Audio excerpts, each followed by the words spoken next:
And we're back, y'all. Thank you for watching today. Now, y'all, this is the PIW Reacts channel. I'm rebooting it. So, y'all, take a look down below. If you're not subscribed, this is not the main channel. This is the PIW Reacts channel. Make sure you give us this video a thumbs up. And also, make sure you subscribe if you're not subscribed. Now, y'all, we're going to be looking at Minnesota. Yet another fraud scandal coming out of Minnesota. I have no idea how this is possible. So first, we're going to take a look at a couple of months ago when this first thing looks like it started bubbling to the forefront. And then we're going to take a look at today because there are arrests and people about to start going down. Now, in case you're like, yo, Minnesota, I thought I heard fraud from Minnesota before. This is probably the third, fourth, fifth, just this year, major fraud scandal that you're hearing about out of Minnesota. We're probably getting somewhere around $1 billion at this point, y'all. So let's go ahead and hop into it. Let's take a look. A lot of money there, and that same type of fraud Kirsten just told us about is exactly what led to an unprecedented crackdown in the state's autism program. Yesterday, 5 investigators revealed 85 autism centers in Minnesota are now under investigation. Tonight, investigative reporter Ryan Raish is back with how suspected fraudsters are targeting millions of your hard-earned tax dollars. So remember, y'all, this was about 2 months ago that this report came out. So we're going to get a sense, some background context as to what was happening. Take a look at this graph showing the explosion in this program. This is the amount of money the state has paid in Medicaid claims to autism treatment providers using your tax dollars. You can see in 2017, not that much, just more than $1 million. But you see the gradual growth here. In 2021, more than $80 million. But look at last year, more than $220 million paid out in claims with a grand total of just shy of $700 million. This is what state investigators are now looking at, these soaring costs, and questioning how many providers are doing real work. It makes me sad for the families. Dr. Eric Larson has dedicated.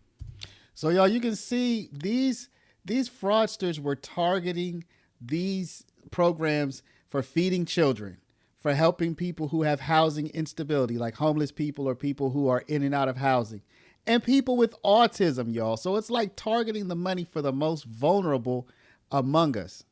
His life to helping families with autism, running LaVos Institute Midwest here in Minneapolis. He even helped the state stand up its autism program a decade ago. The only reason we're delivering the services is because families worked so hard over the past 30 years to develop this program. But now that program is in the crosshairs of state investigators. As 5 Investigates first reported, 1 in 5 autism centers in the state is now under an investigation after a new crackdown on fraud. How do you explain that big of a number of open investigations? Yeah, there was such a high need for autism services in Minnesota when the state began offering it that it's an unlicensed service. So there aren't the same structures in place.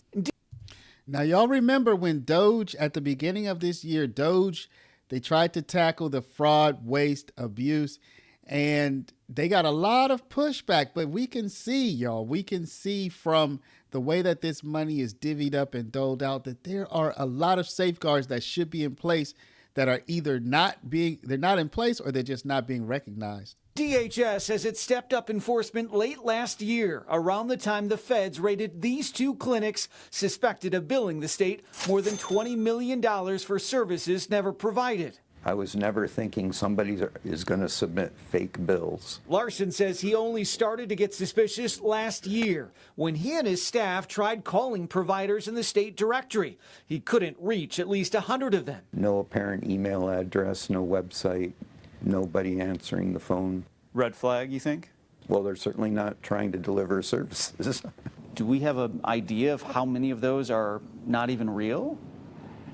We are visiting every single one. Is this now, for some providers, the first time that they've ever had a site visit? I can't speak to whether it's the first time some providers have had a site visit. What I do know is that since we designated them high risk, we're doing more site visits. And that high-risk label means providers will face a more rigorous screening process. It's one of the new oversight measures in place moving forward. That's in addition to enhanced background checks and finally a new licensing system similar to daycares, which again, that doesn't exist right now in the autism program. So I think by 2027, they're supposed to propose and roll out this new system to license autism centers. Again, who's watching the taxpayer dollars? When you see that growth every year. Exactly. It's unbelievable. It's very similar to what Kirsten just told us about. Okay, stay on this, okay? So, y'all, this is absolutely incredible. And this was a couple of months ago. Now there has been an arrest. So let's go ahead and jump into that story and see how that unfolded. All right. So I didn't find a video report, so I'm going to read this. Woman is first charged in Minnesota autism fraud scheme, also tied to feeding our future. So, ooh, how much money did they come up on? Oh my gosh. A 28-year-old woman has been charged with wire fraud for her alleged role in a $14 million autism fraud scheme, announced the U.S. Attorney's Office. Asha Farhan Hassan was also charged in connection with the Feeding Our Future fraud scheme, for which she received $465,000. She sent hundreds of thousands of dollars abroad and even bought real estate in Kenya. Prosecutors say Hassan and others defrauded the Early Intensive Developmental and Behavioral Intervention Benefit, a publicly funded Minnesota healthcare program that offers services to people under the age of 21. So basically, I know you can be an adult at that age, but basically children with autism spectrum disorder. Hassan was listed as the only owner of Smart Therapy, but prosecutors say others had ownership stakes in it and weren't listed on DHS documents. Shortly after forming Smart Therapy, Hassan enrolled it as a provider agency in the program. So y'all see, look at this. Minnesota has to be the fraud capital of the universe at this point. So, but you know what? I will say this though. The one good thing is that so much of this fraud is coming to light in Minnesota, because I have no doubt that other states have had just as much fraud, if not more, but we don't hear about it as much in other states. So the one thing we can say, and you know what, a lot of this fraud is being uncovered by the Minnesota investigative reporters. They have those people out there doing their job, and they're turning over these rocks and looking under them and finding this fraud. Other states, imagine California, Florida, and New York. These states probably have double, if not triple, quadruple, 10 times the fraud, but we don't hear about it coming out of those states as often. So y'all, let me know down in the comments, how is this possible and how can we fix it? Let me know, y'all. I want to thank y'all for supporting the PIW Reacts channel. Don't forget to hit that like button. Don't forget to subscribe. I want to thank y'all for watching. Love y'all, and we'll see you back in the next one.